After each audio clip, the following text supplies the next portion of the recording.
காசியில ஒரு மன்னன் இருந்தார். சரி. காசி ஆள்ற மன்னன். இந்த மன்னர் என்ன பண்ணார் அப்படின்னா தன்னுடைய மகளுக்கு திருமணம் முடிச்சு வைக்கணும்னு ஆசைப்பட்டார். அதனால மாப்பிள்ளை பார்க்குற வேலையில இறங்கினார்.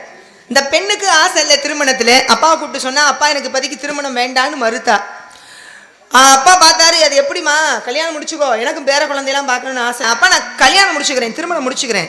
யாரை திருமணம் முடிச்சுக்கிறேன் அப்படின்னா நாம 2 பேரும் நாளைக்கு காலையில காசி விஸ்வநாதர் கோயிலுக்கு போவோம். காலையில ஒரு 4 மணிக்கு மேல. இந்த 4 மணி அந்த நேரத்துல எவர் ஒருவர் அங்கே ஓடக்கூடிய கங்கை நதியிலே இறங்கி நெற்றிலே திருநீர் அணிந்து கொண்டு சிவசிவா சிவசிவான்னு சிவநாமம் சொல்லிக்கிட்டு இருக்காங்களோ அவங்களதான் கட்டிக்கிறவேங்கிறா. நல்ல விஷயம் தானே. இப்படி 2 பேரும் பேசிக்கிருந்தாங்கல்ல.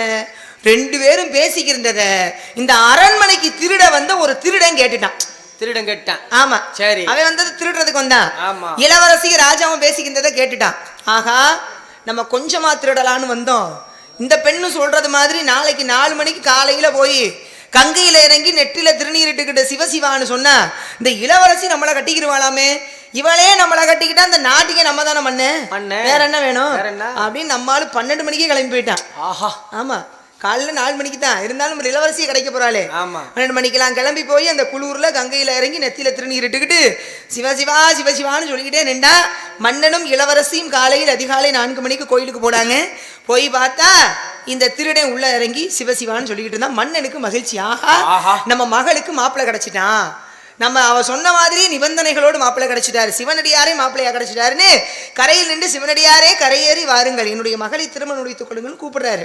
இவனும் கரையேறி வந்தான். வந்தவன் என்ன பண்ணிருக்கணும், இளவரசியை திருமணம் முடிச்சுக்கிறேன்னு சம்மதிச்சிருக்கணும்ல. ஆனா இவன் சொன்னானா எனக்கு உங்க மக வேணான்னா. இவருக்கு ஒண்ணுமே புரியல. என்ன இளவரசியை கட்டிக்கிட்டா நீங்க மன்னன் ஆகலாம், வேணாங்கிறீங்களே ஏன் சிவனடியாரேன்னு கேட்க. அப்பதான் அவன் சொன்னானா, நீங்க நினைக்கிற மாதிரி நான் சிவனடியாரெல்லாம் கிடையாது. நேற்று ராத்திரி உங்க வீட்டுக்கு அரண்மனைக்கு திருட வந்தேன். திருட வந்த இடத்துல 2 பேரும் பேசிக்கிருந்ததை கேட்டேன். கேட்டதுனால சிவனை கும்பிட்டா உங்க மக கிடப்பான்றதுக்காக இதுகால வரைக்கும் நான் சிவனை வணங்கினதே கிடையாது. நேற்று ராத்திரியில இருந்து தான் திருநீரிட்டுக்கிட்டு சிவசிவா சிவசிவான்னு சொல்றேன். இப்ப ஏன் உங்க மகளை நான் திருமணம் முடிச்சுக்க மாட்டேன்னு சொல்றேன் தெரியுமா? நான் இதுகால வரை சிவனை வணங்கியதே கிடையாது.